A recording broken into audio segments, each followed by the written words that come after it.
Kakampi ng bayan. Kasangga ng masa. Kapanalig ng batas at hustisya. Attorney Danny Con. Abogado de Campanilla. Sana po ay masarap ang iyong hapunan. Ulitin natin ha, nabulol kasi. Sana ay masarap na pagkain ang inihain sa inyo ngayong gabing ito. Masarap na hapunan sa inyong lahat. Ako po inyong Mari ng Bayan, Mariao, na medyo gutom lang ng konti ngayong araw na ito. Pero kasama natin ngayon ang laging nagbibigay ng masarap na putahe, walang iba, si Attorney Danny Concepcion, Abogado de Campanilla. Laging busog to. Laging gutom. Hindi, lagi kang busog eh. Magandang gabi rin sa iyo, Mare. Ayan, sige, busog yan. Pag ganyan, konti lang yung sinabi eh, di ba? Anyway, sa lahat po ng mga nakatutok sa atin sa Signal 101, sa Facebook Live, sa TVUP, ayan, ugaliin po natin na manood sa ating programa para marami tayong matutunan pagdating sa batas. Militar. Kung ang telepono po nyo ay Globe, 0954-310-0331. At kung Smart, 0961-770-8807. Ayan, okay. Batas ang ating pinag-uusapan. Actually, ngayon, attorney, kailangan talaga natin matuto sa batas eh. Ang daming nagdudunong-dunungan ngayon left, right, front, back, lagi, di ba? Parang sila yung tama. Oh, ito may ganito, ito ganyan, ito mali, ito ganyan. Ang dami talaga. Pero, datapwat subalit ngunit, ang tanong ko sa iyo ay ganito. Kahit naman abogado, iba-iba ang pananaw Ba't ganun? Kasi, yung mga nakasulat na provision ng batas ay pwedeng i-interpret ng iba-iba rin. Interpret ibahin. Ano ba? Hindi. Kasi talagang minsan pagka inanalyze mo yung wording ng batas, pwedeng iba ang kahulugan. So, ibig sabihin, gumawa tayo ng batas para baluktutin. Hindi. Dapat gumawa ka ng batas na hindi pwedeng ma-interpret ng iba-iba. Kaya nga dapat mahusay yung gumagawa ng batas. Paano yan? Ang hirap naman kasing gawin ngayon ng saligang batas kung yan yung meron tayo ngayon. Kailan tayo ulit magkakaroon ng panibagong saligang batas para ito'y ma-update? Pero ang pinag-uusapan nating batas, yung batas na ipinapasa ng Kongreso. Diba? Laging butas yun. Laging may butas. Unfortunately, ito lang nga sa akin, attorney. I think, wala naman perfect. Wala talagang perfect. Pero, pag nilagay natin yung batas doon sa kapakanan ng nakararami, yun ang tamang interpretasyon. Tama ba ako doon? Paano naman yung nagdedepensa doon sa kabila? Hindi, tama yun. Na yung diba? Na dapat ang batas ay ang purpose niyan ay general welfare. That's very true. Kaya kahit na anong gawin yung interpret dito, interpret yan, tingnan nyo muna sino ba talaga ang makikinabang doon sa pangyayaring ganon. Yung kabutihan, supposedly. Sige. Okay, sige. Eto na muna, si Mark 27, siya ay, Mark 27, Mark ng Quezon City, siya ay 27 years old. Attorney, nagkaroon po ako ng friends with benefits. Teka muna, hindi naman niya alam ibig sabihin ng friends with benefits. Alam mo ba yung ibig sabihin nun? Ano nga ba? Tingnan mo. Patay mali siya ka, patay mali. Ano nga ba ang ibig sabihin yan? Parang hindi niya alam, di ba? Friends. Pues, dahil hindi mo alam, tingnan mo, ginaugel nila para sa'yo.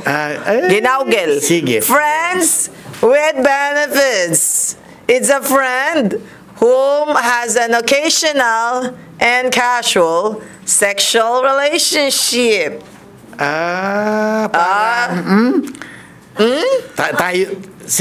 Tayo muna. Parang gano'n, Parang, sige ha, pag I call you, if I need you. Parang Makati pakikamot. Gano'n. Bakit pag ikaw nagsabi, ang laswa? Kakabwisit. Eto na, nagkaroon po ako ng friends with benefits. Nabuntis. Yun ang benefit ng friend. Oh my gosh! Yun ang benefit ng friend. Nabuntis, ilang buwan na ang nakalipas. Di ang pakiwari ko, ang nakabuntis si Mark. Ayun nga, siya nga. Sige. Nag-decide tuloy kami na ituloy na lang ang pagbubuntis at tumulong na rin ako para... Kahit na lamang kung may problema siya sa pag-iisip. OMG! Hindi clinically diagnosed, pero aminadong nanay niya. Basahin mo na, dire-diretso mo na. OMG! Sige. Ayan, Dumating na sa punto na galit siya sa akin at sinabing wala akong karapatan sa bata at ayaw niya ng suporta ko. Kaya, hinayaan ko na lang. Ngayon, sinabi niya na kakasuhan daw niya ako dahil hindi raw ako nagsusuporta. Kahit may mga screenshot ako na siya mismo ang nagsasabing ayaw na niya ng tulong ko. Wala pa pong ipinapanganak na bata. Pwede po ba niya ako idemanda agad kahit hindi pa ipinanganganak? Plano ko rin kung maghahabol siya ay humingi ng DNA test. At kung akin nga ang bata ay magre-request ako ng psychological test para sa kanya at kukunin ko na ang custody. Ano pong legal na pwede kong gawin? Ay, alam mo, ang salimuot ng buhay nila, ha? Dahil sa friends with benefits. Gosh, Abel, gosh. Oh my gosh. Yan. At isa pang yan. Na may benefit. Yan. Yan ang nangyayari sa inyo. Ayan, sakit ng ulo, di ba? Hindi, yun ang benefit niya, nabuntis siya. Hindi si Mark ang nabuntis. Hindi nga si Mark. Nabuntis niya. Isa-isahin natin to, ha? Okay. Doon sa support. Sa support. Okay. Hindi pa pinapanganak. Baski po hindi pa pinapanganak, kung talagang nagkakaroon na ng gastusin yung nanay para po pangalagaan ng baby na nasa kanyang sinapupunan, ay para din po ito sa kapakanan ng pinagbubuntis na bata. So, dapat suportahan? Dapat susuporta siya. Pero kung ididemanda siya, ay magiging ebidensya naman niya yung mga text messages sa kanya na nag-offer siya pero tinanggihan. Okay. Ngayon, halimbawa ng iniluwal ang sanggol. At ang sanggol ay ipagpalagay na natin na cute. Cute. Ang cute! Okay. Cute. Parang tuta yung sinasabi mo, hindi sanggol. Hindi. May cute din, may cute din. May cute din na baby, di ba? Hindi, pagkasanggol, cutie pie. Hindi, si Gabi yun eh. Tawag ko kay Gabi, cutie pie. Di ba? Ngayon, totoo na pwede niyang hingin na ipa-DNA para masiguro niyang kanya yung bata. Ngayon, pagpalagay na natin na napatunayang kanya nga ang bata, pwede siyang humingi na siya ang magkaroon ng parental authority doon sa bata. On the basis na wala, na dahil may psychological problem yung nanay, baka hindi niya maalagaan. Paano mo naman ipoprove na may psychological defect yung nanay? Ipapa-evaluate din ng ng judge yun. Ang tanong ko ganito, pwedeng sabihin na, ba't pinatulan mo? Hindi ko alam eh. Di ba yun ang sinasabi niya? Hindi ko alam na meron pala siya. At, pero hindi ba nagmamanifest yun? Hindi. Parang minsan kasi hindi nagmamanifest siya ng mayat maya eh. Okay. Ang psychological, what do you call this, situation ba, ay kasama ba doon yung HD, yung ganun lang? Or kailangan mas malalim para matanggal sa kanya yung kustodiya ng kanyang anak? Para matanggal sa kanya ang custody ng bata, kinakailangan mapatunayan natin na yung kanyang pag-iisip ay hindi ganun ka-normal para maging safe ang bata sa kanyang pangangalaga. Pero illegitimate yung bata. Hindi ba dapat mapunta sa nanay?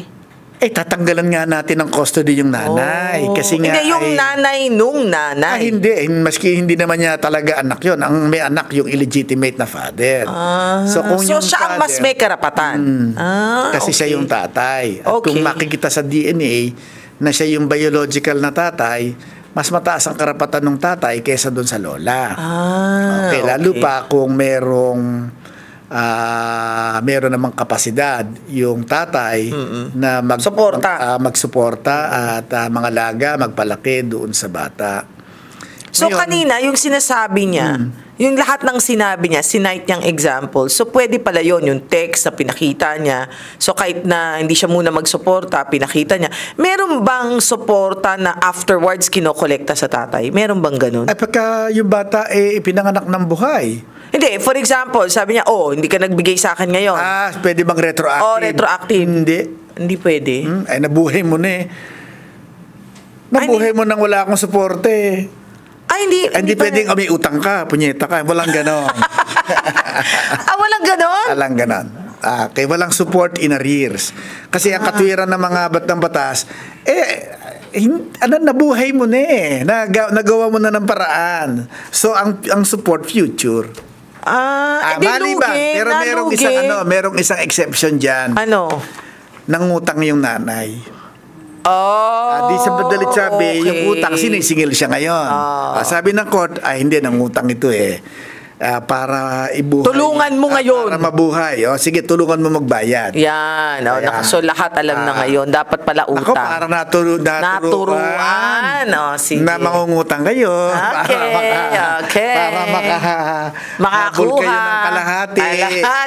Doon sa tatay na ayaw magbigay. Okay, sige. Opo. Eto na. Si Mona naman ng Bulacan. Eto Bulacan. Ang lapit lang sa Valenzuela nito, ha? So, ano naman ang masarap sa Bulacan? Depende kung saan sa Bulacan. Parehas lang yan. Anong masarap sa Bulacan?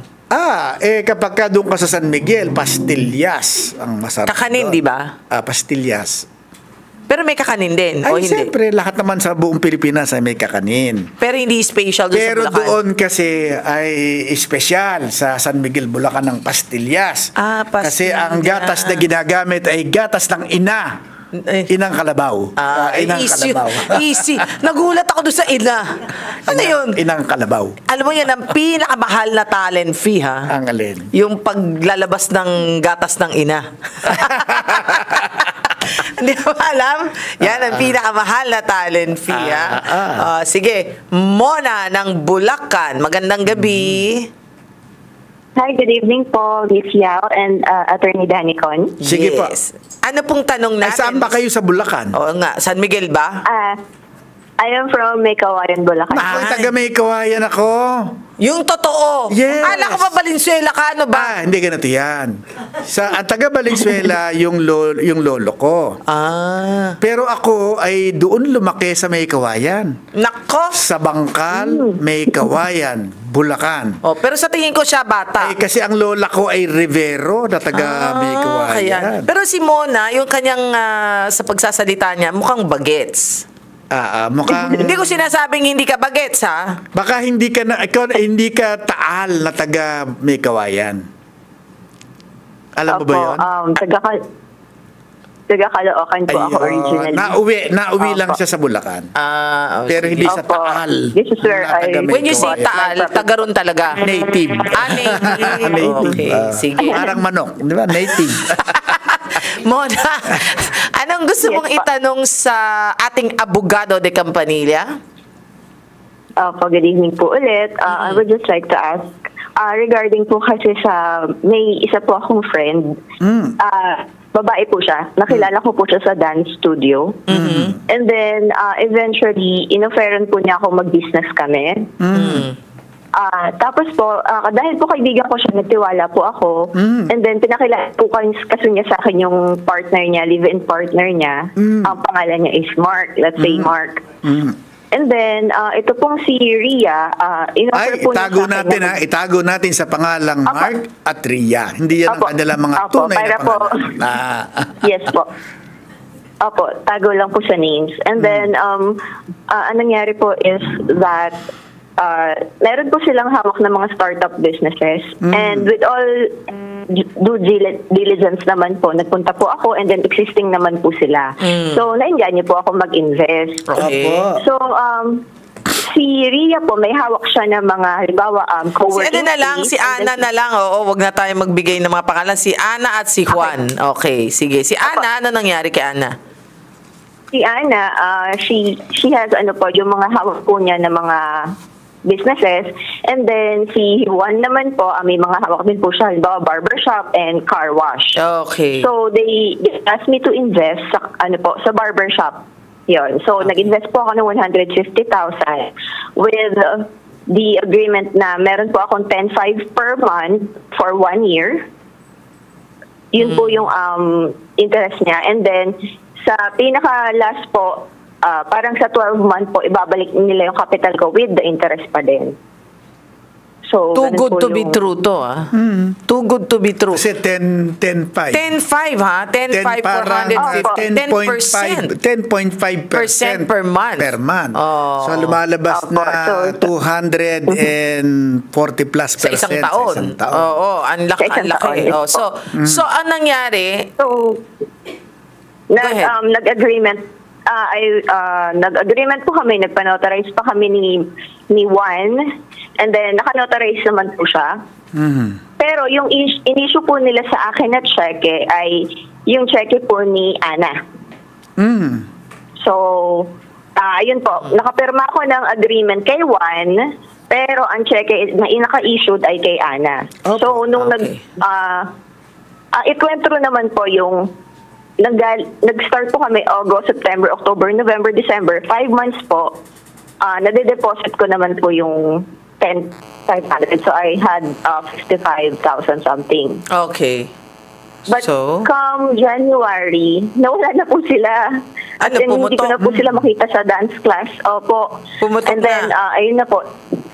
Yes po. Nagpunta na po ako sa barangay and then, with all my efforts, umatin po ako sa mga hearing ng Lupon para lang po magkaroon ako ng certificate to file action. Dahil hindi na nga po sila makita. So, and then nagkaroon po ako ng certificate to file action, final ko po sa Caloocan, which malapit ako. And then, na-dismiss po kasi hindi daw po nila mabigyan ng proof na wala po ako, na meron po akong demand letter kay Ria kasi siya daw po yung may bouncing check. Tama kasi yun. Yung cheque kasi ay Opo. cheque niya. Pero teka muna, ba't di ka pumunta dun sa mga negosyong nakita mo dati? Di ba? Asa na yung mga negosyo Oo nga, na asa na? ipinakita sa'yo? Opo. When I ask around po, nagpunta pa ako dun sa may mga negosyo.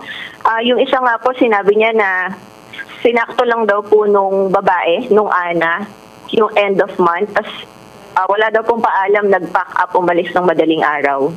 So hindi rin pala kanya yung business. Hindi, kanya, nagsarado lang. Isa na. Naka-rent. So parang Sarado na kinonsumo lang yung rent at nag-pack up Opo. na. Meron ka bang litrato nila? Yes po, I have. Ayan. Ang sa akin ito kasi scam talaga to. At ang malakas ang kutob ko na hindi lang ikaw ang nabiktima nito. Yes po. Actually, May yung dami daw po kinuhang nagkakita sa barangay. yung kinuhang pera sa iyo, buti nga Buti nga nakakuha pa siya ng 65,000. Hindi kasi usually ang ginagawa diyan di binabayaran siya. Okay, pag binayaran ka, doon din naman sa pera mo nang galing 'yon. O kung 100,000 yung binigay mo, parang ibinalig sa iyo yung 55. Unti-unti. Lahat. Unti-unti. Opo. Okay, more than half. Hindi, pero yung iba kasi, nung nakikita nila na, ang laki pala ng kita rito. Oo nga. Yung iba nagdadagdag pa.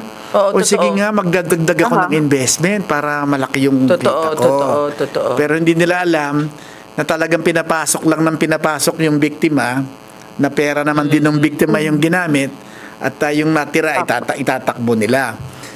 Baka mas maganda mag-file ka din ng reklamo sa NBI. Opo. Punta ka sa NBI. Alam mo, mabait si Director Jimmy Santiago. Magpapamunta ka ron, mag-file ka, ibigay mo yung litrato, kasi ang tingin ko na wala lang yan dyan sa lugar kung saan sila... Attorney? Nakikita ko po kasi sa social media itong si girl nasa Dubai, nagtuturo po ng yoga. Parang sila pa po yung victim na let's start a new life, ganun po. Asa nasa Dubai na sila? Ang tingin ko nag-raise lang ng pamasahe. Nasa Dubai. Hindi, pero maganda rin na sampahan mo ng kaso sa NBI. Apo. At yung mga abogado sa NBI ang tutulong sa iyo para ma-solve yung problema ng wala kang demand. Demand letter. Okay, gagawa nila ng paraan. So, paano pong... Sila magtuturo sa iyo kung paano mo. Okay. Kasi ito, ang tingin ko, hindi na ito simpleng kaso ng bouncing checks. Apo. Ito ay kaso na ng stapa. Panluloko na. Doon kasi sa stapa, hindi na kinakailangan na may demand. Correct. Kasi yung kaso kasi yung kasong i-file mo, bouncing checks law. Pagtalbog ng check, hindi, stapa ang ikakaso dyan. Panluloko talaga ang ikakaso. Ang gagancho yan. So, sino pong makakasuhan? Si babae po ba o si lalaki? Ay, silang pareho kasi sila'y magkakutsaba.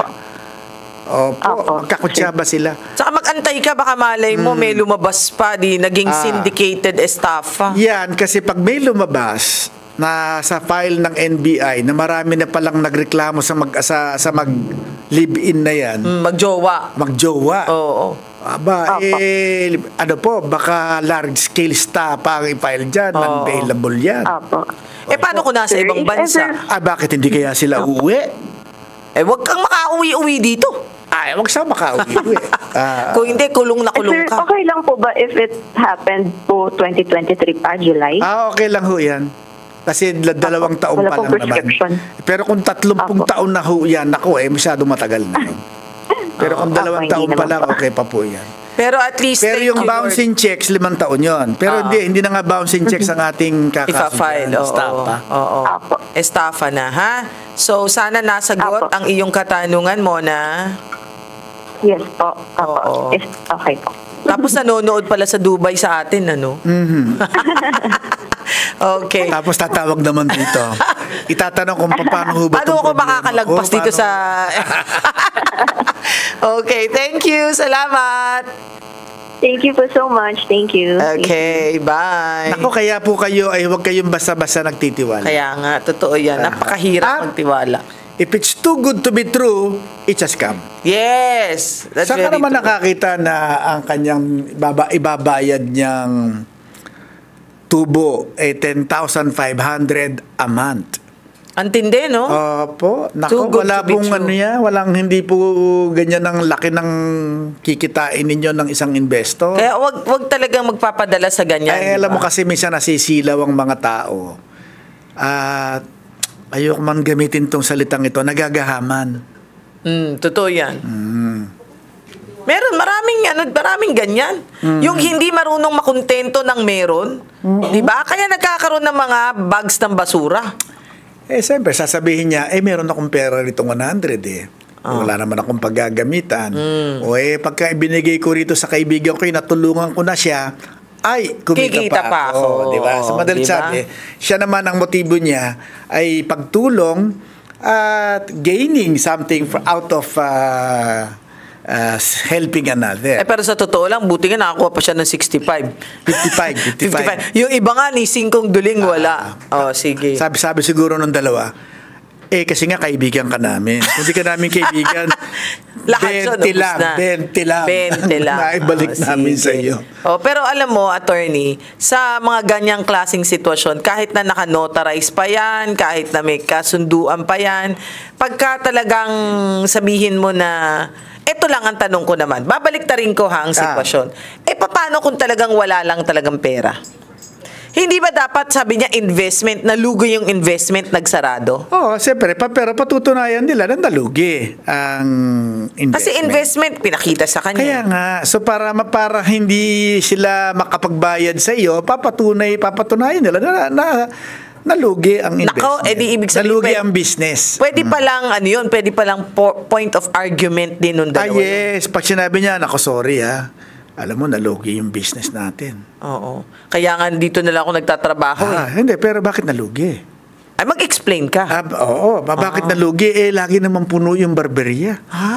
Di ba? Kaya pag sinabi niya na, naku, wala, nilangaw Kasi sabi niya investment eh. Kaya nga, hindi naman sosyo. utang eh. Sosyo nga. Hindi naman utang. Pero nga, niloko siya. Niloko siya. Okay. Anyway, sana Hindi naman kumudal sinabing investment, pwede mo nang sabihin na nalugi. Maski hindi. Na hindi mo namang ginamit dun sa business yung pera. Panloloko rin yun. Anyway. Ay, ang hirap talaga ng buhay ngayon dahil ang dami talaga manloloko. Mag-iingat ho tayo dahil kaliwa, kanan, harap, likod. Talagang marami yan. Maraming manggagancho. Nasa sa atin na lang kung tayo ay magpapagancho. Diba, no? Anyway, hanggang sa muli po ako yung Mare ng Bayan, Mare Yao. Atty. Danicon po, abogado de Campanilla ng Bayan, hanggang sa susunod po nating episode. Syempre, mag-ahay ako sa aking Papa Jimmy, Mama Trining, and Babe Marshall Angelico Castro. Bye, everyone! See.